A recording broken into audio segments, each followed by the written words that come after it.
going to say. So I think overall what I wanted was to just go over some of the different definitions that people have used for lifelong learning and some of the different approaches that they have taken at a very, very broad level, and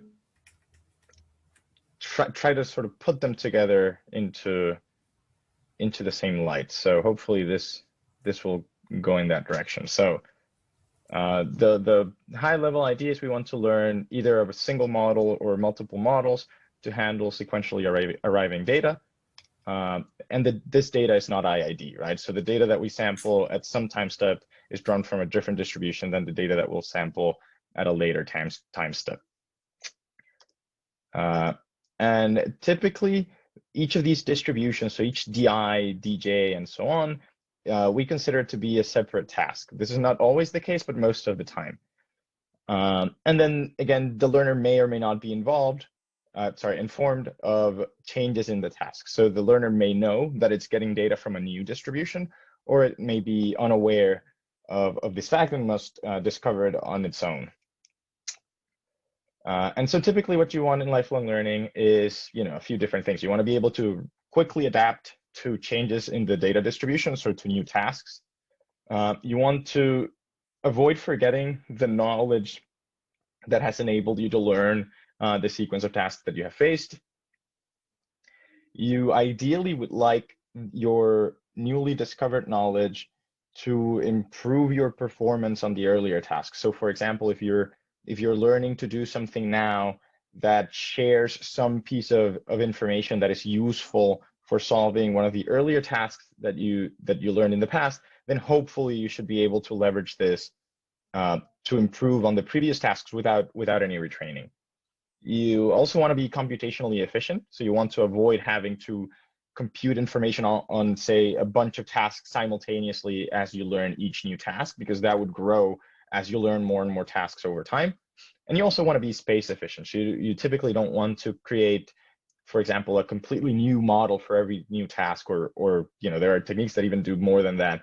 So you typically want to avoid that type of growth.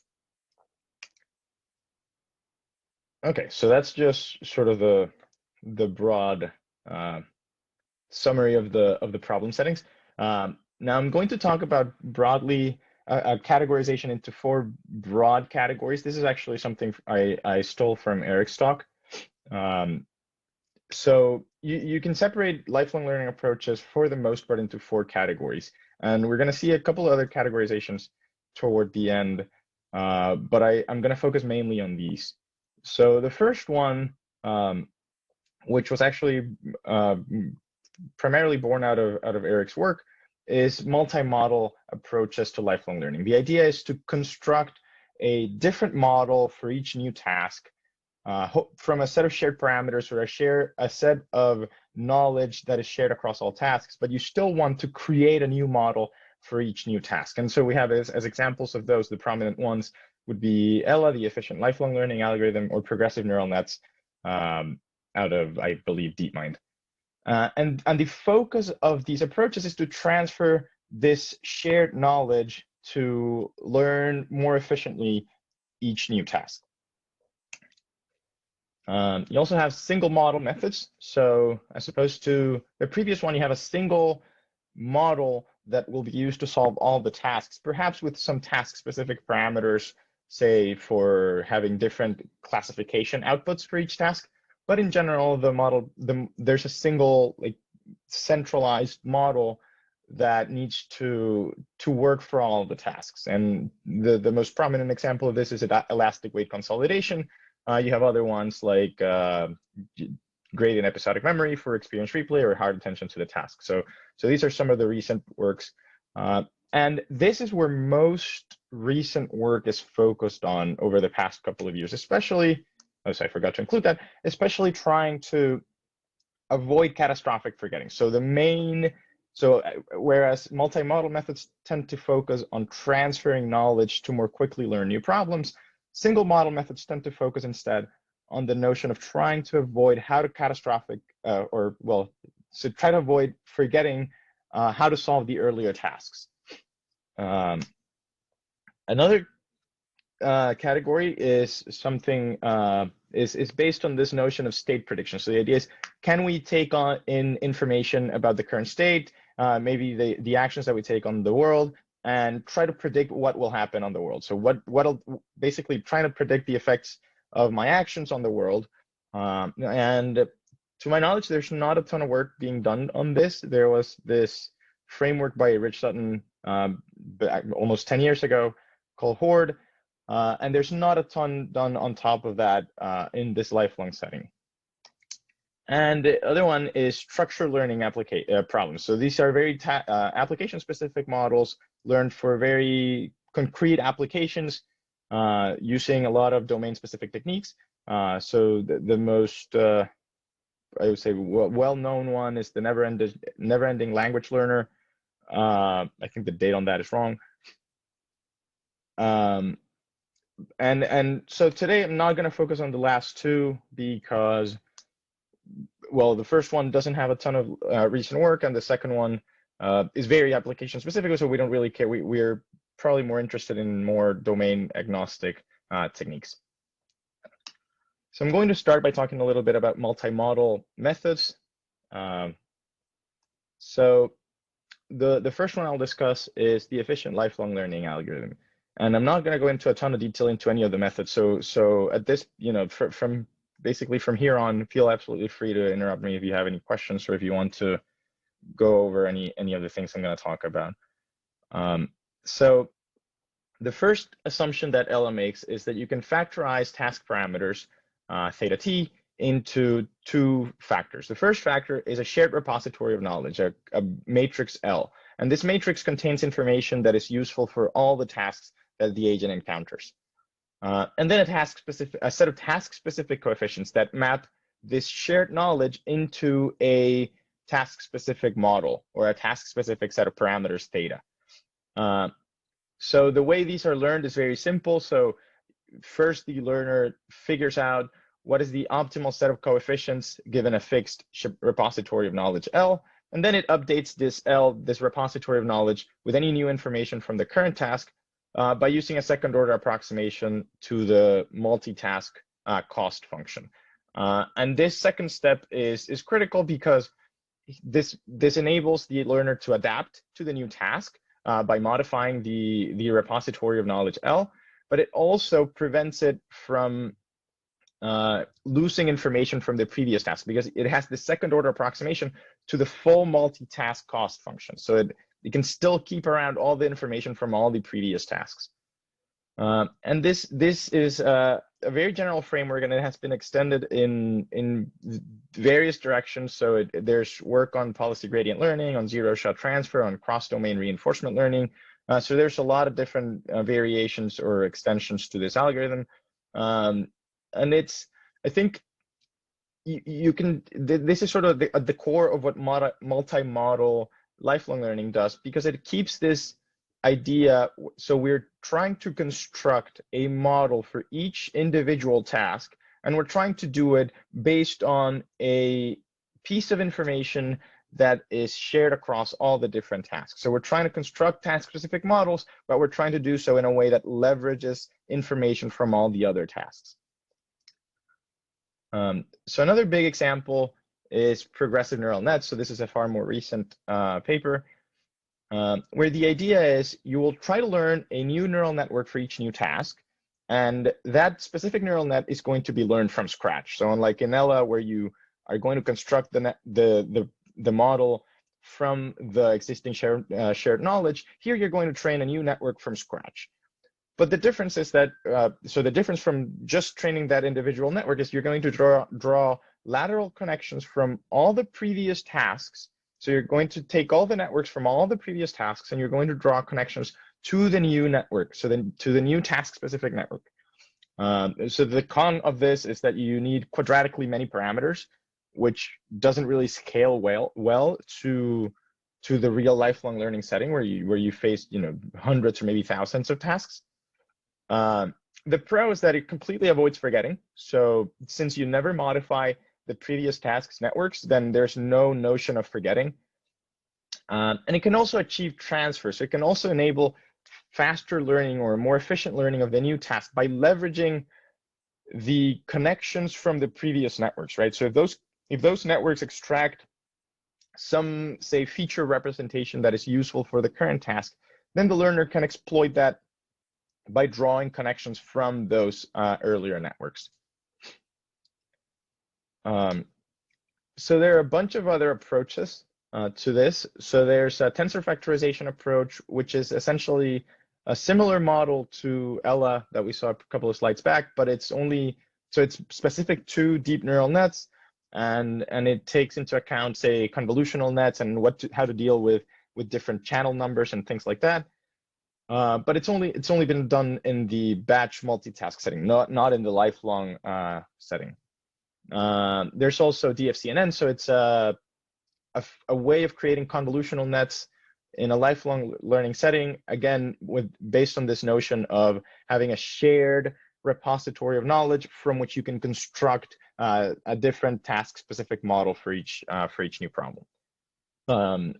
There's a related piece of work that I don't think has received much attention, but I think it's interesting. It's called model-based reinforcement learning something. I don't remember what the E stands for. Maybe the learning. And the idea here is to try to automatically detect when a new task is being faced by the learner, and essentially via meta learning, via something like MAML, initialize a model that can work now on this new recently detected task. And so essentially what this does is it keeps a new MAML model for each new task, and it does it online. And then there's a recent piece of work that just came out of our group, which we called lifelong learning of compositional structures, where we try to take these ideas and try to put them together into a single framework, and essentially try to understand what are the different forms in which we can construct new models based on shared pieces of knowledge. One of the things that's probably worth pointing out is that for most of these tasks, you need to be told when you're on a new task. Right? Yes, that's absolutely true. And I think for the most part, pretty much everything that I'm going to say today is in that setting. I have a couple of comments at the end about, what happens if you're not told about a new task. I think one of the caveats that people often fail to mention is that even though you're not told, so in the task agnostic setting, even though you're not told that you're indeed facing a new task, there must be some cue in the data that informs you of that change. So if you're expected to learn a new task and you're not being told that you are indeed learning a new task, then there must be something in the data, either because, say for example, the typical way that this is addressed is the input data is completely different, right? So for example, you start learning MNIST digits, say, to classify between digits 1 and 2, and then all of a sudden you see digits 3 and 4. And so the input data looks substantially different, and that is necessary to detect that you have switched to a new task. But if, for example, you're trying to do something like, I give you the same data set and I tell you need to learn two different tasks on this. Say I give you a huge data set of cat and dog images, and then in the first task you have to detect cats versus dogs. So your label 0 is cats, your label 1 is dogs. But then on the second task you have to detect whether it's a black animal or a yellow animal.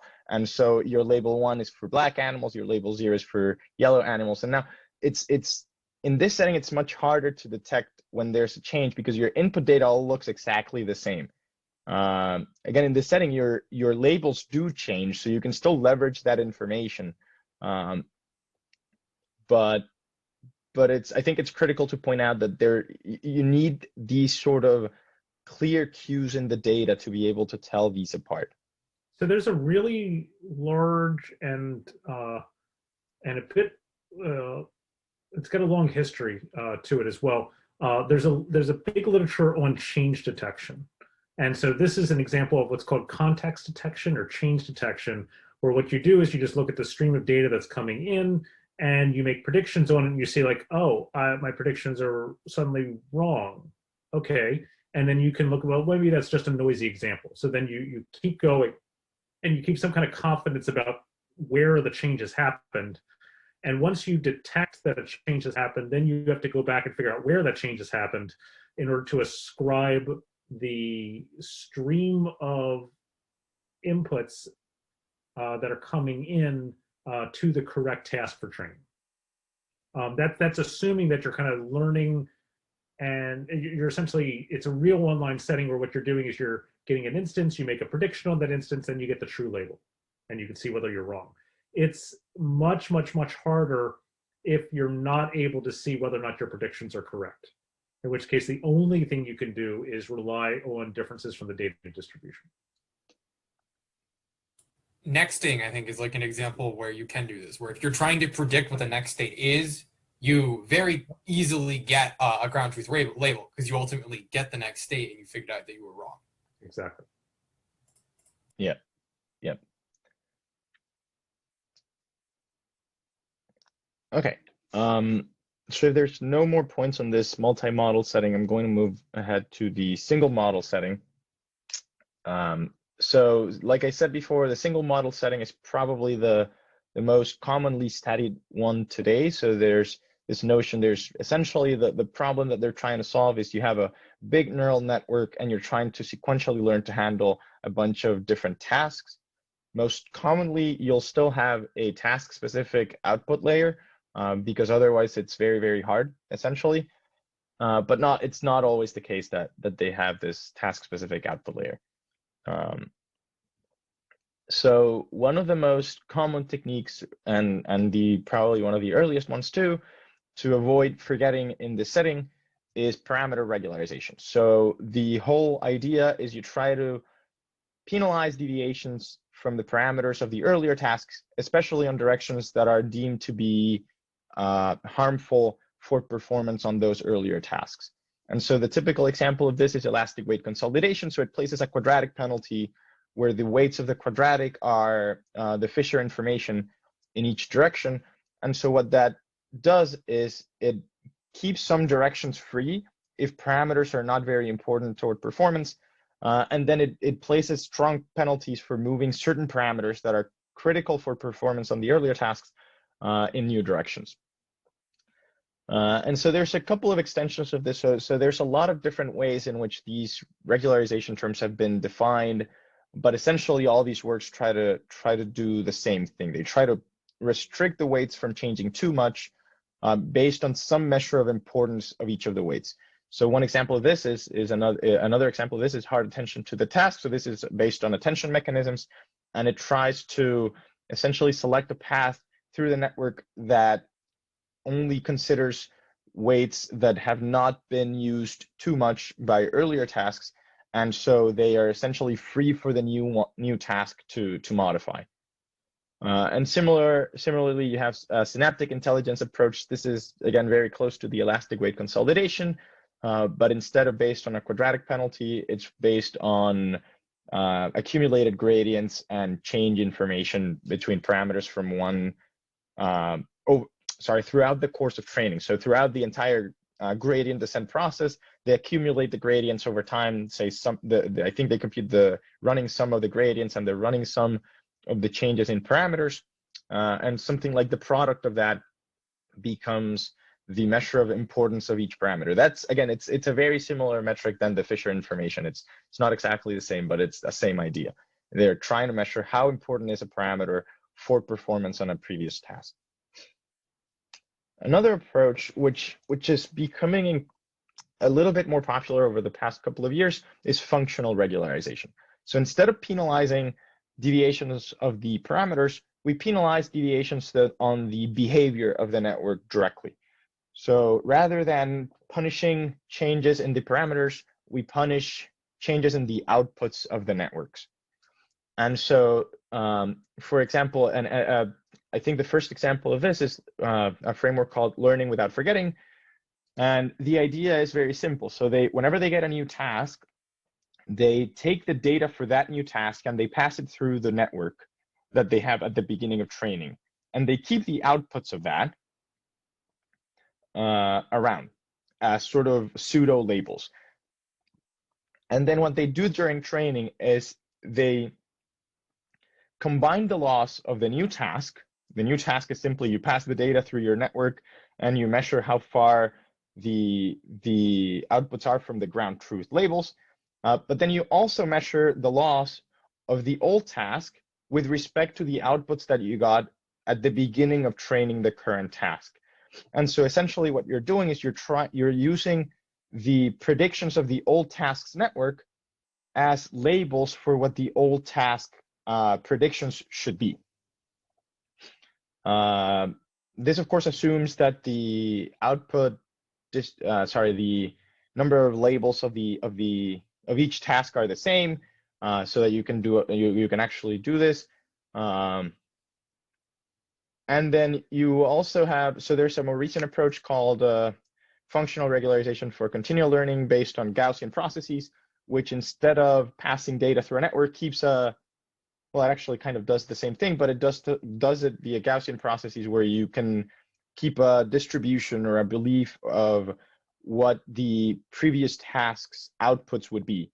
And it's probabilistic, so it enables you to be a little less hard on how much you penalize deviations from that. And so again, the idea here, the difference between this type of approaches and the previous one is that this one focuses directly on how much you change the behavior of the network rather than how much parameters vary over time. So I think this is probably the most simple method and easiest to understand, and it's probably the most intuitive, so which is experience replay, which is simply keep a bunch of data around from your previous tasks and then keep training on that as you go. So the most naive way is just literally pass it through your network and use gradient descent on the new data and the replayed data.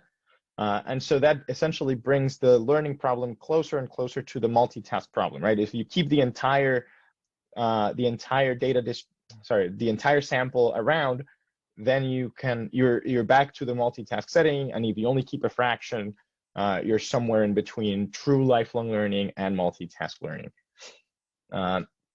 So a lot of the approaches to this have not directly used data for gradient descent, but instead they have used it to learn, so to project the gradients of the new task in directions that do not conflict with the gradients of the previous tasks. The intuition for this is that if you move a network's parameters in a direction that conflicts, so that is, so the cosine similarity is negative with the previous task's gradients, you're going to move it in a direction that decreases the performance of the earlier task, that increases the loss of the earlier tasks, which you certainly don't want to do.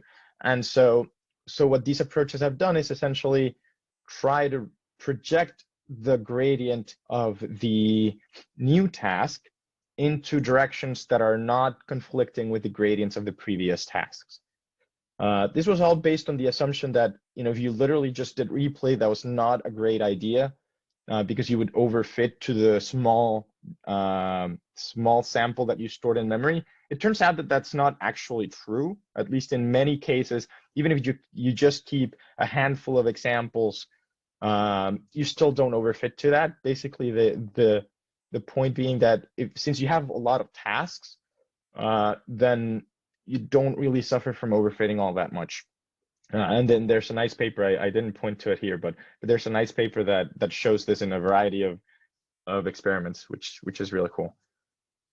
And then there's also a meta-learning version of this. So same idea, we're still trying to reproject the gradients into a direction that is not harmful, but we're doing it for future tasks. So this is based on the meta-learning setting with an algorithm like Reptile, where they're trying to predict what is a good representation, or what is a good way to leverage the samples stored from earlier tasks to prevent the future gradient, so the gradient of the next task that you will see, to conflict with the current sample's gradient. Okay, so what else?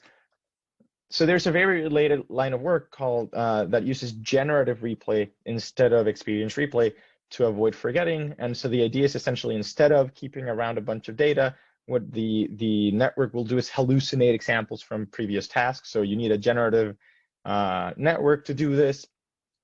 So the good thing about it is that it is cheaper in terms of space or memory efficiency to generate new data. So you keep a model around, but you don't have to keep a bunch of samples from every task. And so that enables you to generate more data, essentially. And instead of keeping just like a handful of examples from the previous task, you just keep the model, then you can generate arbitrarily many examples as you go. And also this, so since you can do this, then the data that you get is more diverse, right? If you keep a fixed replay buffer, that data is not representative of the entire, or typically not representative of the entire data distribution. Whereas your generator, if it's very good, it could generate a diverse set of samples to represent the distribution of the old tasks. Of course, it comes with its cons. So it's far more expensive computationally to generate data than it is to sample data directly from memory. So it takes a lot of time to do this. And typically, you'll end up with lower quality data. So the data that you get via generative replay is not as good as the ground truth data. And so there are a couple of examples there. I'm not going to go into details of those at all, but those are essentially unsupervised learning, generative networks for the unsupervised continual learning setting, where they use generative replay to avoid forgetting, and they show that it works pretty well. There's a couple other works doing this. There was a recent talk a couple of weeks back on that. I could look into that paper. So they show essentially that generative replay is a really good strategy for avoiding forgetting, and it gets closer and closer to to experience replay itself. So there's another line of work. So this one is a little bit less concerned with the problem of forgetting directly, and it focuses more on figuring out when the network needs to grow. So basically, the assumption is at some point your network architecture will saturate. It will no longer be able to learn new tasks because all the parameters are being used to their maximum capacity, and so they cannot really represent any new information without forgetting the old information. And so there are a few approaches that try to use to find when this is the case in order to dynamically grow the size of the neural net. And so there are a few different approaches to this. The first one that I'm aware of is called dynamically expandable networks. And they basically take the layer and add a bunch of new nodes to those layers to be able to learn the new task. And there are a couple new ones that, instead of just adding new nodes to existing layers, they're also capable of adding new layers themselves, so that you can select from the different layers via something like neural architecture search to essentially have an additional network or an additional path to the network in a more, I would say, modular sense. Or instead of just having to pick each node one at a time, you can pick an entirely different layer for learning each new task. So that's all I have for these single model approaches. I think for the most part, I think the biggest takeaway is, there are a few different approaches, but the whole point is we want to avoid forgetting. We want to have a single big model that can handle all the incoming tasks, and we want to avoid forgetting all the earlier tasks as we learn new tasks. I think that's the very, very brief summary of that. So you can also categorize lifelong learning problem settings in a few different axes, right? So far we've been talking about the types of models that they learn, but you can also, for example, classify them according to the according to what they will be evaluated on. So most approaches used to consider the task incremental setting. So in the task incremental setting, you get a new task and you're only evaluated on how you can perform on that individual task. Now in the supervised learning setting, you can think of these problems as essentially being new added classes to the same problem, right? So for example, if you think about the by split MNIST data set. So in the split MNIST data set, you first learn to classify zeros and ones, then you learn to classify twos and threes, then fours and fives, and so on. And now usually in the task incremental setting, you only evaluate the network on how, so say when you're evaluating on task 2 versus 3, you only evaluate on task 2 versus 3. Now in the class, so that's the task incremental setting. Now in the class incremental setting, whenever you get a new task, you're evaluated on, as you learn to distinguish not only between the new classes that you're seeing, but also across all the classes. So say when you get labels 2 and 3, and you get a new input point, you have to be able to detect whether it's a 0, a 1, a 2, or a 3. So you essentially combine all the tasks into a single macro class, all the tasks into a single macro task, where your classification problem grows, so it gets more and more classes over time. So the most prominent example of this is called iCarl.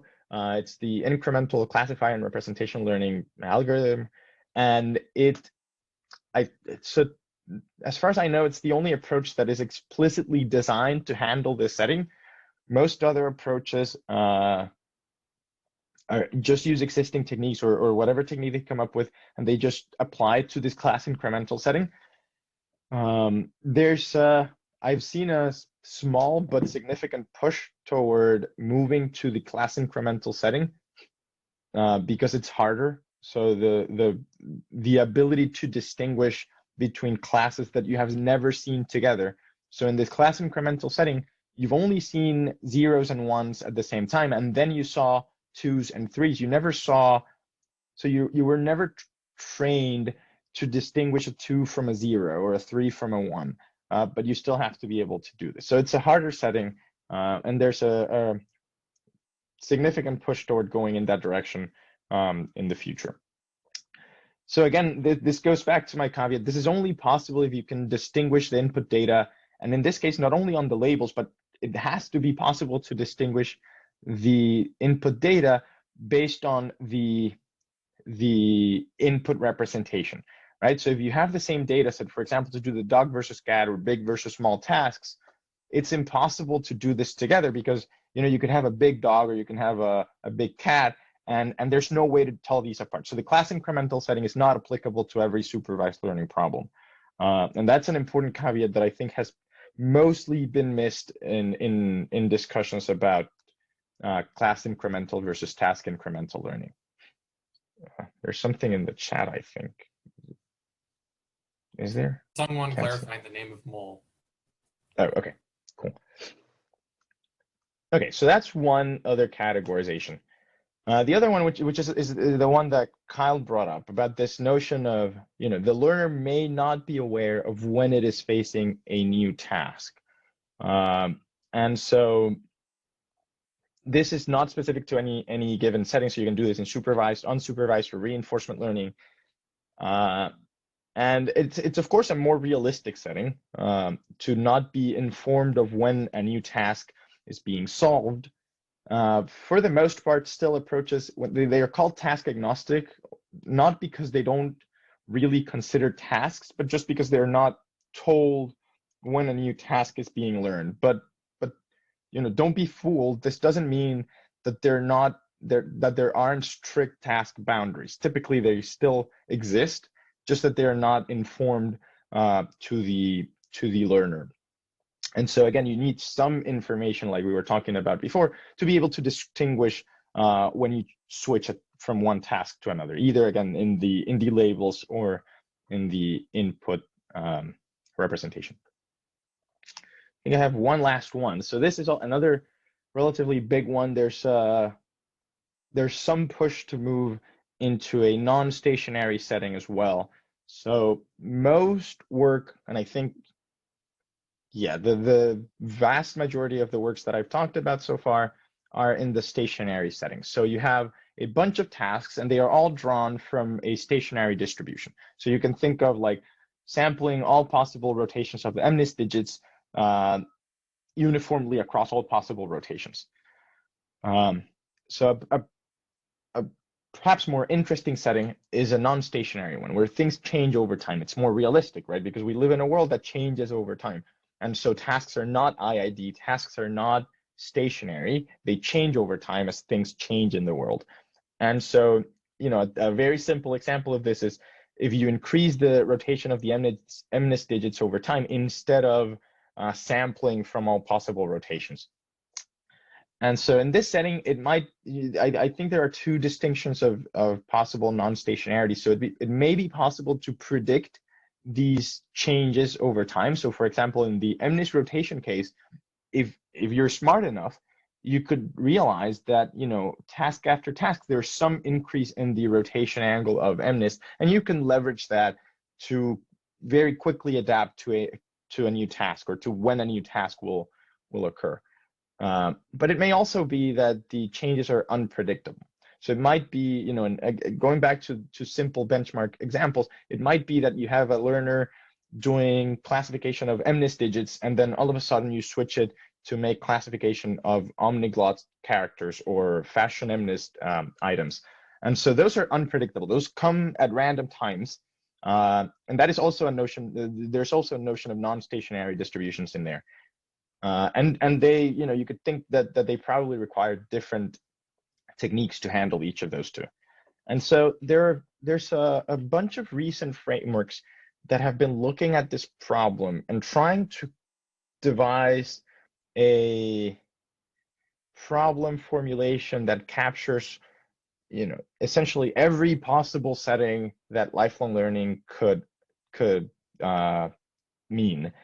And it's tricky because you see a new paper on this essentially every few months, and it's a little bit hard to distinguish what actually makes one better or different from all the previous ones. So it's a little bit tricky. There's a recent one, I think it was just accepted to NeurIPS. It's going to be presented next month, called Online Fast Adaptation and Knowledge Accumulation. And the key idea here is that they try to combine a bunch of different problem settings into one, and basically show that none of the existing algorithms really work in that setting. And it's something like it's meta learning, it's non-stationary learning, it's few-shot adaptation, it's continual learning. It's a whole bunch of things mixed together into one. And so I would say that the whole point of this is that there's a big group of people trying to come up with a problem formulation that is more closely matches our experience as humans in the world, right? So the type of things that we would truly expect from a that we would expect from a true lifelong learner. And so I have a bit of a problem with this because there's a lot of new formulations and they start to look all very much alike. And so it's really hard to tell apart what are the nuances that differentiate one new framework from another.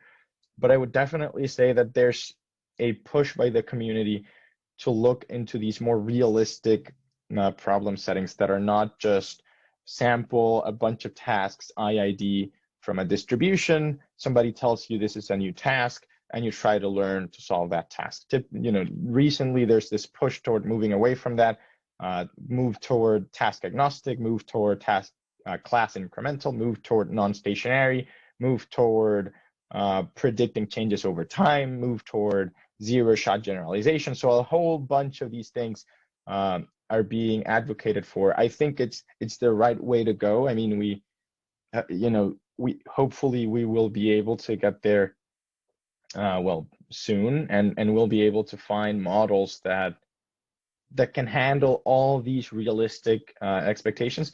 But I think we're still a bit of a ways away from such a generic solution that can handle all these things. All right, so that's all I had prepared. So we can continue discuss. We can take questions or discuss anything that you think is relevant about this. So I don't know if there's any other questions, but I have like other stuff that we can talk about. Yeah, I mean, sure. If nobody else has questions. Yeah, okay. So we presented a paper a couple of weeks ago called Anatomy of Catastrophic Forgetting, Hidden Representations and Task Semantics. It's by 3 people at Google. I'll put the paper in the chat right now. This was from ICML this year. And Nice. I really like this because it gave me a lot of insight into what is it doing when they're running EWC, right, elastic weight consolidation. What is it doing when you're running these functional regularizers? And it turns out that despite having very different approaches, they still end up doing essentially the same thing to the network, which is they prevent the later weights from changing dramatically, right? So they do a bunch of analyses across several architectures where they say, okay, if we like group these two similar tasks together or these two different tasks together and force you to learn it in parallel, and then throw you two different tasks, what happens to the like network layers? What they show is that catastrophic forgetting is caused by dramatic changes in the later layers, and that these approaches prevent them from changing. So concretely, if you go to figure 2, which is on page 5, right, they demonstrate that the layers that change most dramatically are the ones that are later, right? And these are the layers that are driving catastrophic forgetting. And so they demonstrate that for 2A, right, performance on task 1, they then start training task 2, and immediately the first thing that happens is task 1's performance drops. And this is caused by the fact that the layers, the CKA similarity, this is a measure of similarity between layers in a network, drops from the old network to the new one. And what it's essentially doing is destroying its structure inside the later layers. And if you go down to figure 3, they actually demonstrate that both EWC and replay buffer are essentially preventing the later layers from changing as dramatically, right? So you see the EWC weighting, you see the replay fraction. As you crank up the EWC, or you crank up the fraction, the amount by which those layers are changing is not as dramatic. And so that's essentially what both of these are doing, despite having a completely different approaches to try to pull them off, is they're essentially making sure that you don't dramatically change the later weights. They also talk about in this, essentially these somewhat weird behaviors when you train different things together as a single task. So concretely, I'm talking about figure 4, directly below there, still on page 6. They talk about training cats and horses and then planes and cars together versus training them separately, right? This is A versus B. So I'm doing some of this from memory, so I might not get it 100% right. But they basically found this weird incongruence where if you trained things that are somewhat similar to the things you've seen previously, it will end up destroying your ability to classify the things that you saw previously. So for instance, ships and planes are similar to trucks and cars, more similar than they are to, say, deer or horses. Dogs and cats are more similar to deer and horse than they are to vehicles. And what they were finding is that you would actually get more catastrophic forgetting if you had originally developed your embedding to handle just vehicles, and then you trained on more vehicles, because it would essentially lose its ability to recognize those old vehicles. But if you were originally designed to handle animals, and then you start training on vehicles, it actually wouldn't lose to the same degree this sort of memory. And all of this boils down to, and I hope they have this picture in the paper, because they have a talk. Okay, so they don't have the picture in the paper. They gave a talk that's actually excellent, and I recommend that everyone then watches. It's on YouTube. I've pasted it in chat. It's got the same title for those of you who are watching the recording. But one of the key insights that they basically suck out of all of this is that when tasks are perpendicular to each other in task space, the impact they have on the representation doesn't destroy the old representation, so it doesn't destroy its old ability to recognize things. And this like intuitively makes sense from like the picture that they draw. So you can imagine 2 dimensions. You have embedding 1, which is for like task A. If you start doing gradient updates on something that's very similar angle-wise, you end up destroying embedding A over here. But if you have something that's orthogonal, doing gradient steps on the orthogonal embedding doesn't change the weights for this orthogonal embedding at all, and so you don't get any sort of catastrophic interference. And you get this forward transfer when the embeddings are really close to each other, and in fact, taking gradient steps in one direction helps with the other embedding.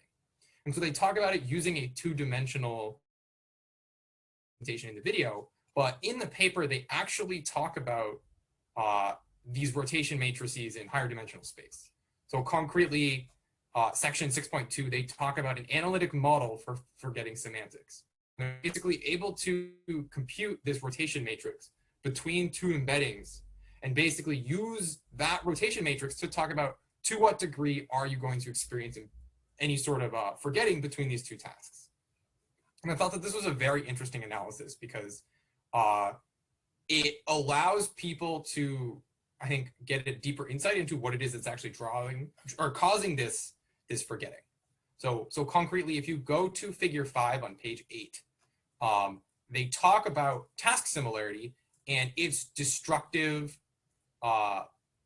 versus constructive interference, right? So you see when the tasks are completely like different, right? So similarity of 0, it doesn't really have that much performance degradation. You get the most performance degradation when there's a little bit of similarity between them. And when the similarity starts increasing, you actually end up getting this positive interference, where the things that you learned on the first task actually positively impact your second task. So I really, really liked this paper for that reason, because I think it gives deeper insights into what's actually driving these things. So I highly, highly, highly recommend that people watch the ICML talk. It's 15 minutes, and I think they do an excellent job.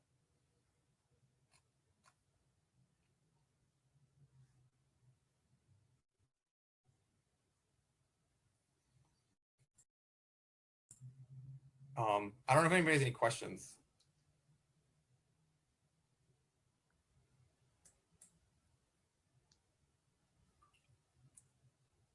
Okay, it seems not. So I think we can probably cut it here. If anybody has any questions that come up later or anything, just feel free to reach out, and yeah, we can have a discussion about anything that comes up. I guess I have a question about the models that try to prevent forgetting by limiting the gradient in some direction that doesn't hurt, the original task. So basically, they're hurting your ability to excel in the new task, right? You're limiting your ability to perform well in the new task. You're trying to do as well as you can without hurting the previous one, but could be that you're never going to get very good at the new task because of that, right? Yeah, so in a way, because you're doing a projection, right? So you're keeping as much gradient information as you can without hurting the other task, right? So unless the gradients are completely opposite, or sorry, completely perpendicular to each other, then you would still keep some information and still go in the direction of learning in the current task. And the hope is that as you get away from your current parameter settings, you might find better places where the gradients might become better aligned, and you can still learn well without. So you can get essentially a higher magnitude gradients or a better direction of the gradients without affecting the previous tasks. But in the end, yes, it's true. I mean, all these approaches are essentially a big trade-off between stability and flexibility. So you want to avoid forgetting, and that requires a lot of stability of the parameters, but you want to be flexible enough to be able to learn the new tasks, to adapt to these new tasks. And so I think that's the major challenge. These gradient-based approaches seem to do a decent job at it. But there's always a challenge, and I think these single model based approaches tend to limit the learning so much that they tend to fall well below what a single task learner would achieve if given the same amount of data. So they focus so much on this avoidance of forgetting that they end up not leveraging knowledge to reduce the amount of data needed or to increase performance in the new task. So that's a very good point. I think that's a major open problem, is sort of what is the right trade-off that enables us to really leverage the knowledge of the previous tasks to learn better on the new tasks without damaging those existing tasks. So, Yeah, that's why I think the like Ella type frameworks, multimodal ones are, I guess, are a better way to go because you can really get better at all the tasks, right? one comment I'll make as a follow-up to that, it actually is, so I think you said it right originally and you corrected yourself, right? It's only when the gradients are directly opposite each other is their concern. If you're perpendicular, that's actually good. Right, if you're making a step in parameter space that's perpendicular, that's fine. You're not destroying your ability, right? So EWC is explicitly computing whether or not you're interfering with. Yeah, you're right. And the reason why this is good is because for like 2 dimensions or 3 dimensions, perpendicular is not a very large space, right? In 3 dimensions, it's just a plane in 3D space. But if you're in really high dimensional space, there's a lot of different directions that are still perpendicular to some plane or set of planes, right, characterized by the direction that you want to maintain.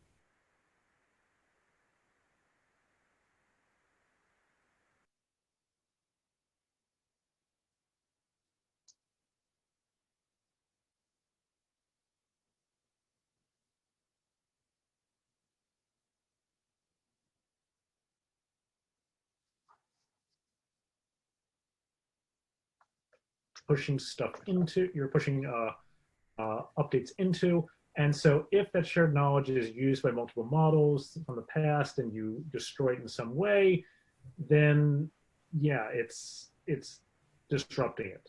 The big advantage for multiple models that we really don't use is that what you're doing is you're producing a single model that learns to for each task.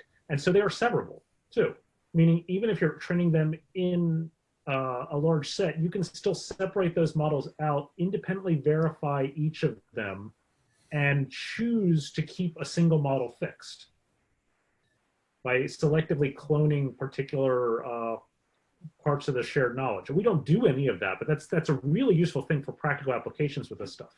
Whereas the big monolithic networks, you can't really do that, not easily.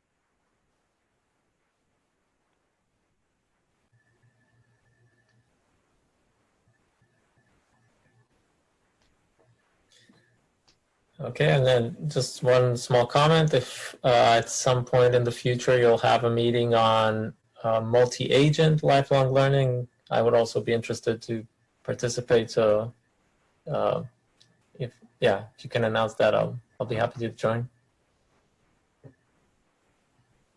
Sure, we'll keep that in mind. I don't know if there's any work in that. We have work in that. Oh, okay. Never mind then. Yeah, actually, that was the only paper I found that was relevant. So yeah, we don't. That's I think that's it. It's just the one by Muhammad. Yeah, yeah, it's a really interesting topic. So yeah. If you're interested in pushing forward on that, I think that's a wide open topic that no one really talks about at all. There is, though, some relationship to federated learning. And so that's really the similarity, right? Where you have multiple different agents learning in kind of these isolated settings. So you could do federated lifelong learning. You may find papers on that. I'm honestly not sure. Although some of the people who work in federated learning have also done a lot of work in transfer learning. Yeah, I've heard about federated continual learning, but I don't know if it's only in terms of, hey, somebody should really work on this, or in terms of somebody actually worked on it. No, I think it's an interesting problem. Like you could have multiple robots in multiple people's houses, and how do you combine the knowledge that they're learning together? That's continual or federated continual, whatever combination you want of those buzzwords, lifelong learning. Yeah, I mean, that's always been the promise of like having learning robots. Is they can learn from everyone's collective experience instead of just their own. The nice thing that federated adds is oftentimes a concern about privacy, which we so far have not been dealing with. Yep. All right, I got to zip off. Thanks, everyone. Okay. Thanks Bye. all. Thank you. Thanks very much. Bye bye.